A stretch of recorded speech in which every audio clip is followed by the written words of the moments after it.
That's all ancient history. It doesn't really matter anymore. Sure. You mentioned IBM. When IBM entered the market, was that a daunting thing for you at Apple? Oh, sure. I mean, here was Apple, a $1 billion company, and here was IBM at that time, probably about a 30-some-odd billion-dollar company entering the market. Sure it was. It was very scary. We made a very big mistake, though. IBM's first product was terrible. It was really bad. And we made a mistake of not realizing that a lot of other people had a very strong vested interest in helping IBM make it better. So if it had just been up to IBM, they would have crashed and burned. But IBM did have, I think, a genius in their approach, which was to have a lot of other people have a vested interest in their success. And that's what saved them in the end. So you came back from visiting Xerox PARC with a vision, and how did you implement the vision? Well, I got our best people together and started to get them working on this.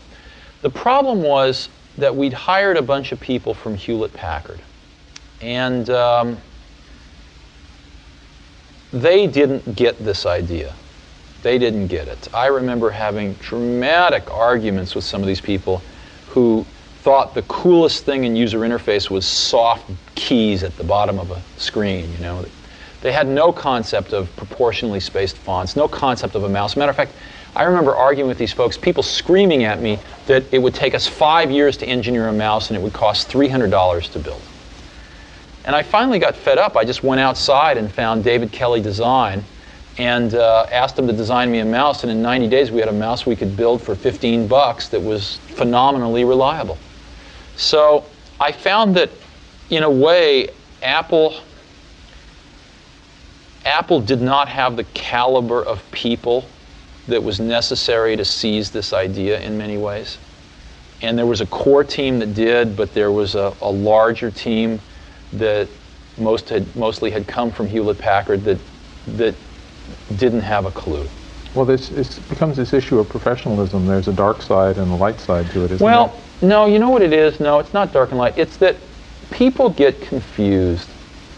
Companies get confused. When they start getting bigger, they want to replicate their initial success. And a lot of them think, well, somehow there's some magic in the process of how that success was created. So they start to try to institutionalize process across the company. And before very long, people get very confused that the process is the content. And that's ultimately the downfall of IBM. IBM has the best process people in the world. They just forgot about the content.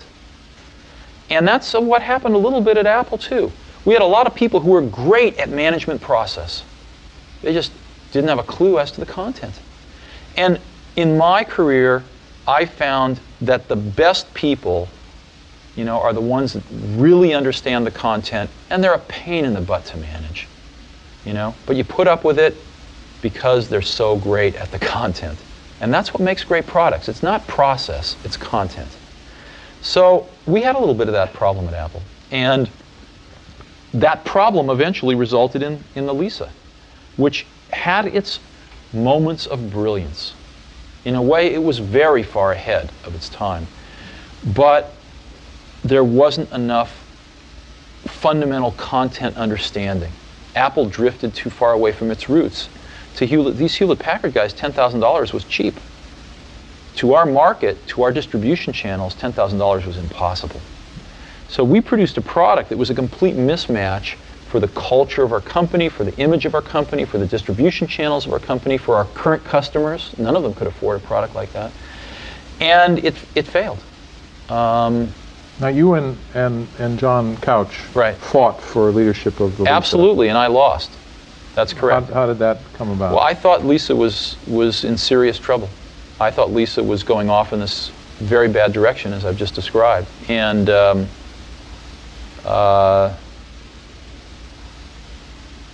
I could not convince enough people in the senior management of Apple that that was the case. And we ran the place as a team for the most part. So I lost. And at that point in time, I brooded for a few months.